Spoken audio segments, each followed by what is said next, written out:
வாழ்த்தி மகிழ்வோம். அகத்தவம் ஆண்டின் ஒவ்வொரு நாளும் மே 3ஆம் தேதி பதிவினை காண உள்ளோம். மே 3ஆம் தேதி பதிவாக நாம் ஒரு சொல்லில் கூற வேண்டுமென்றால் தன்னியல் என்று கூறலாம்.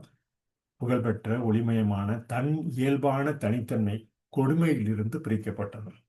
புகழ்பெற்ற ஒளிமயமான தன் இயல்பான தனித்தன்மை கொடுமையிலிருந்து பிரிக்கப்பட்டது. இனத்திற்கான பயணம் நீண்ட மற்றும் கடினமான ஒன்றாக இருக்கலாம், அல்லது அது குறுகியதாகவும் விரைவானதாகவும் இருக்கலாம். இது ஒரு நொடியும் ஆகலாம், அல்லது 1000 ஆண்டுகளும் ஆகலாம். எல்லாம் தேடுபவரின் பற்று உறுதியையும் மெய் நம்பிக்கையும் பொறுத்தது.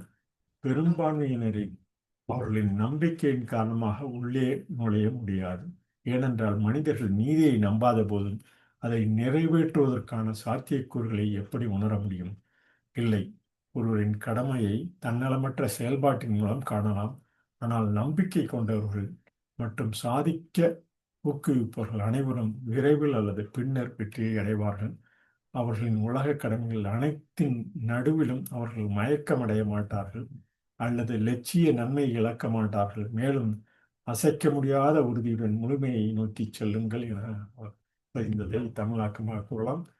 வைத்த அந்த இறுதிப்பதிவாக வெளித்தோற்றமான வாழ்க்கை தன் அகத்தின் இசையுடன் ஒத்திசைக்கிறது என பதிந்த ஆங்கில பதிவினை தமிழாக்கமாக கூறலாம். தன்னியல் என்று கூறலாம்.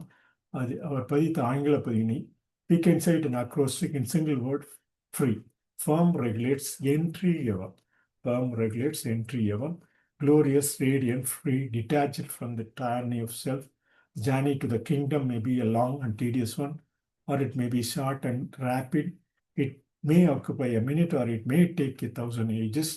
Everything depends on the faith and the belief of the searcher. The majority cannot enter in because of their belief. For how can man realize righteousness when they do not believe in it, nor in the possibility of accomplishment? Neither is it necessary to leave the outer world and the duties therein. Nay, it can be found through the unselfish performance of one's duty. But all who believe and inspire to achieve will sooner or later arrive at victory. If amid all their worldly duties they faint not, nor lose sight of the ideal goodness, and continue with unshaken resolve to press on to perfection. In the last word, what he says, the outward life harmonizes itself with the inward music.